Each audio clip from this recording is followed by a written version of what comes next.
Pawai malam takbiran Hari Raya Idul Fitri 1435 Hijriah di Aceh berlangsung meriah. Di Banda Aceh, pawai dimeriahkan dengan mobil hias dan pawai obor keliling kota. Di Aceh Utara, seratusan santri Dayak mengarak obor sambil berjalan kaki. Pawai takbiran dibuka langsung oleh Gubernur Aceh Zaini Abdullah di depan Masjid Raya Baitur Rahman Banda Aceh. Usai melantunkan gema takbir dan pemukulan beduk, Gubernur Aceh melepaskan peserta pawai. Pawai juga diikuti sejumlah organisasi masyarakat, organisasi kepemudaan, pelajar, dan instansi pemerintah. Mobil hias dan pawai obor dengan berjalan kaki mengelilingi kota menarik minat warga.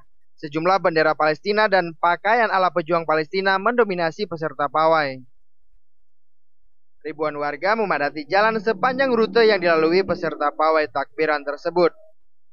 Sementara itu, ratusan warga dan santri Balai Pengajian Darul Nida melakukan pengarakan obor dari Jalan Negara Medan Banda Aceh menuju Menasah Gede Gedung, Kecamatan Samudra Pase, Aceh Utara. Selain melakukan pengarakan obor, warga dan santri juga ikut bertakbir dan memukul beduk di sepanjang jalan. Dalam pengarakan obor dan takbir, ratusan anak-anak dan warga terlihat antusias mengumandangkan takbir di malam Hari Raya Idul Fitri ini. Dari Banda Aceh dan Aceh Utara, Taufik Lana, Hidayatullah melaporkan untuk Aceh Video.